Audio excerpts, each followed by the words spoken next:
பாக்யராஜ் அவருடைய பிறந்தநாள் அன்னைக்கு பாரதி ராஜாவை சந்திச்சு ஆசைப்படுறதுக்காக அவர் வீட்டுக்கு போயிருக்காரு. அந்த சமயத்தில் எடுத்த வீடியோ இப்போ சோஷியல் மீடியாவில் வைரல் ஆயிட்டு வருது. தமிழ் திரையுலகத்தில் இயக்குனர் இமயம் பாரதிராஜாவுடைய விரலை பிடிச்சு தன்னுடைய பயணத்தை தொடங்கியவர் தான் பாக்யராஜ். 1977 வெளியான 16 வயதினுடைய படம் தான் பாரதிராஜா பாக்யராஜ் 2 பேர்த்துக்குமே முதல் திரைப்படம். ஆனால் என்னன்னா பாரதிராஜா அந்த படத்தோடைய இயக்குனராக இருப்பார்.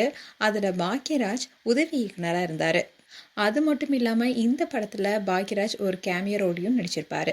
அதுக்கப்புறமா கிழக்கே போகும் ரயில், சிவப்பு ரோஜாக்கள் படங்களில் இவங்களுடைய இயக்குனர் உதவி இயக்குனர் காம்போ தொடர்ந்தது. பாரதிராஜாவுடைய புதிய வார்ப்புகள் படத்துடைய திரைக்கதை எழுத்தாளர் பாக்யராஜ் தான். அதுக்கப்புறமா 1979 சுவரில்லாத சித்திரங்கள் திரைப்படத்தின் மூலமாக தான் பாக்யராஜ் தமிழ் திரையுலகில் இயக்குனராக என்ட்ரி கொடுத்து வெற்றி நடையும் போட தொடங்கினார். கூடவே நடிகராகவும் கலக்கிட்டு வந்தார். இயக்குனர் நடிகர்னு வளம் வந்துட்டு இருந்த நேரத்தில் 1985 பாரதிராஜா பாக்யராஜ் காம்போ ஒன்று சேர்ந்தாங்க.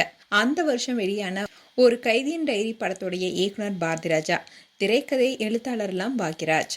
ஆனால் அதுக்கப்புறமா 2 பேரும் திரைப்படங்களை ஒன்றிணைனாலும் ஆஃப் கேமராவில் 2 பேருமே ரொம்பவே அன்பாக இருந்துட்டு வந்திருக்காங்க.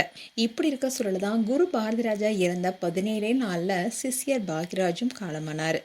இந்த விஷயம்தான் தமிழ் திரையுலகத்திலேயே பேரிழப்பாக பார்க்கப்படுது. இன்னொன்று தான் பாக்யராஜ் சில வருடங்களுக்கு முன்னாடி பாரதிராஜா நல்லா ஆரோக்கியமாக இருக்கும்போது அவர்கிட்ட ஆசை பெறதுக்காக தன்னுடைய பிறந்தநாள் அன்னைக்கு போயிருக்காரு. அந்த சமயத்தில் கேக் வெட்டி கொண்டாடியிருக்காங்க. அந்த சமயத்தில் தான் இந்த 2 ஜாம்பவானங்களுமே இணைந்திருக்காங்க. இந்த வீடியோ இப்போ சோஷியல் மீடியாவில் வைரல் ஆகிட்டு வருது. இப்போ குரு சிஷ்யர் 2 பேருமே இல்லாதது தான் தமிழ் சினிமாவுக்கே பேரிழப்பாக தெரியுது. மேலும் பாரதிராஜா அண்ட் பாக்யராஜ் குறித்து உங்களுடைய கருத்துக்களை கமெண்ட் செக்ஷன் சொல்லுங்கள். இது போன்ற வீடியோஸை பார்க்க news Tamil kids channel subscribe பண்ணுங்கள் அண்ட் மறக்காமல் நோட்டிஃபிகேஷன் பட்டனை கிளிக் பண்ணுங்கள்.